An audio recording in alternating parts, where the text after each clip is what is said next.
Alrighty, so I want to give my honest thoughts about Mihara.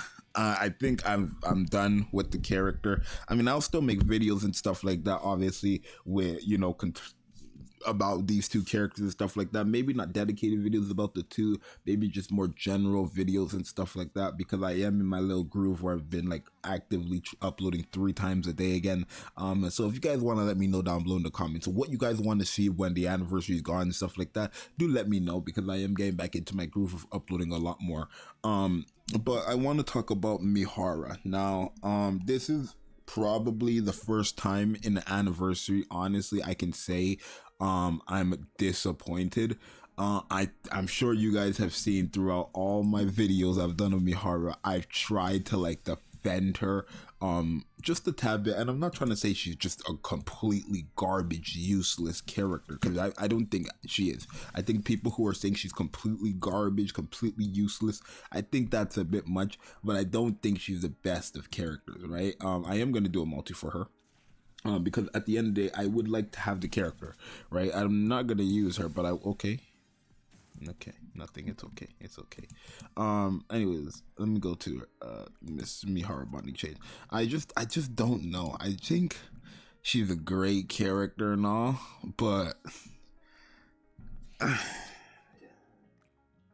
if you had like a lot of other, like, she's one of those characters where I would say you don't need, like, genuinely. Like, I really am at a point where I think if you're a new player who's just started your account this anniversary, then Mihara's a must-have, because that's the best DPS you probably are going to be able to get, like, guaranteed with golden tickets or something like that.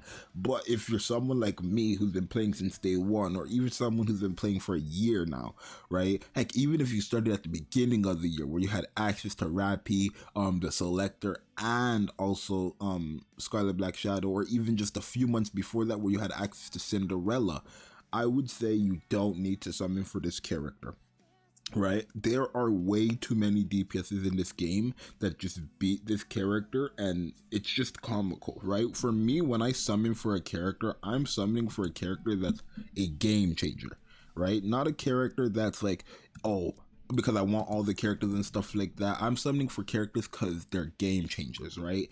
I don't feel like Mihara is a game changer, and the same thing with some of these other characters. I only think Master and Anchor. I only think these two are a game changer, right? Like, if you don't have Crown, Master and Anchor are very good, very very good together. Other than that, everybody else I don't have are not game changers. Mihara is not a game changer. She's not doing anything for me, right? In this game, I value Anomaly Interception, and then also solo raid and stuff like that. I value those the most.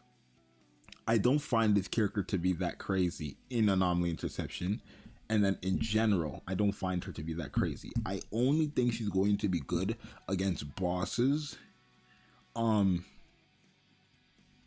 with just bosses that, you know, don't have debuff immunity or anything, because this whole character's thing is sustained damage. And then when you look at Anomaly Interception, she's supposed to be type advantage against Indivilia, right?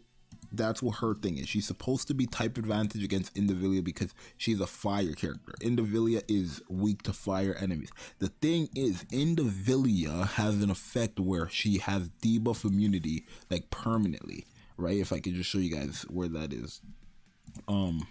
Right here, right? Let's see if I can find it. Let me see if I can find it. I'm not sure if I can find it. I'm gonna pause and look for it. Right here, there it is, right? Enhances itself, becoming immune to debuffs for a certain period of time. Immunity debuff. Sustained damage is considered a debuff, so Mihara becomes so useless against Indivilia, it's comical. And then when it's like, okay, now she's not that good in Indivilia, okay, what else can I use her in? My thing is, when it comes to campaign, when it comes to simulation room, when it comes to Lost Sector, when it comes to almost every single other content in the game besides PvP, SP Arena to be exact, and then also Union Raid and Solar Raid, you're not putting Mihara on any of your teams because you only need one. And if all these other characters are better than her, why am I going to use Mihara? Like, give me a valid reason on why she used Mihara over Cinderella, or Mihara over Scarlet Black Shadow, or Mihara over Rappy. Heck, even give me a reason why I should use her over freaking Ein, or freaking Summer and Nice, or even Laplace. So why am I going to use this character over them? Because I like Mihara as a character. That's like the only valid reason, because she's my favorite wife when I want to use her, right? That's the only valid reason I could give to somebody. But other than that, there's no valid reason. I don't think this character is worth it.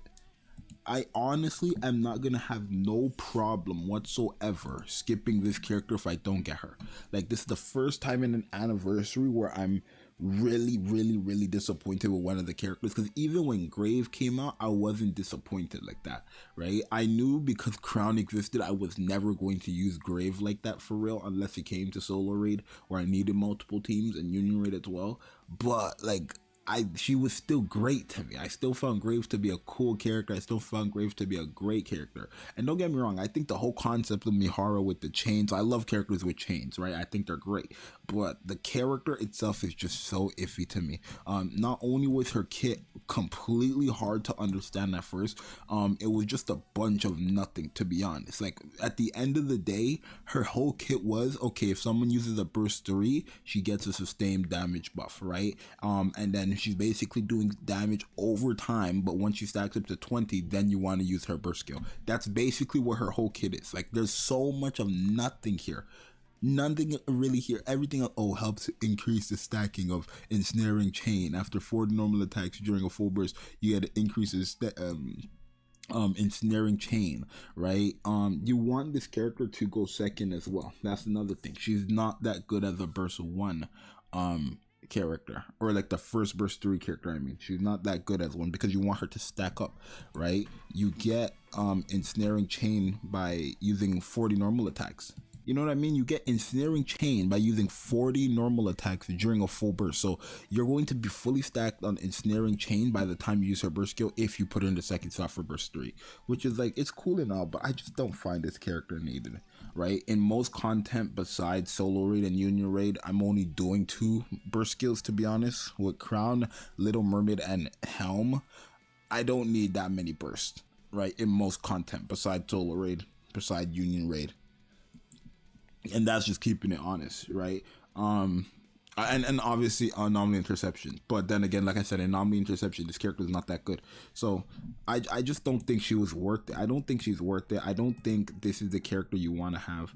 I don't think anything like that. I don't think Mihara is. I don't think she's mid, because I think the damage that Mihara can do is great. Like, I'm not gonna knock this character's damage down. I think the damage she is able to do is great, but it's not good enough in the sense of, like, it's so niche. Yeah, like I was saying, I think her damage is great and all, but it's just a niche character. It's a character where her damage is good depending on where you are. You're probably gonna see her pop the hell off with the new solo raid. That's, I don't even know if it's out. I think it's out. Is it out? The new solo raid? It's not, but I think you're gonna see her pop off against the new solo raid, and that's where people are gonna be like, oh, Mihara is really good for this new solo raid. But after that solo raid, it's gonna be like she's only gonna be good depending on a certain boss you're fighting, because some of these bosses, I don't even know if it's all of them, but let me see other I'm not gonna use her in any other anomaly interception. That's my thing, right? Mihara is definitely a character that's only going to be good for the interception she's type advantage against. In that case, it's Indophilia, and she's not even good here, so she's not going to be good at any other anomaly interception, right?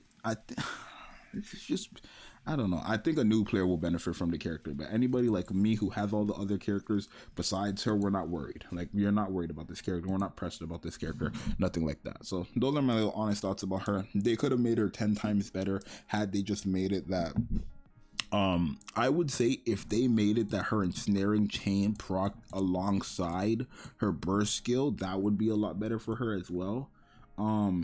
Right? Like, I would say if all this from her skill 1 proc alongside her burst skill, it would have been a lot better. But other than that, I don't know. But you guys let me know what you think, if you agree with me that she's good or bad or whatever. But it's your boy Zxous, I'm out. Peace.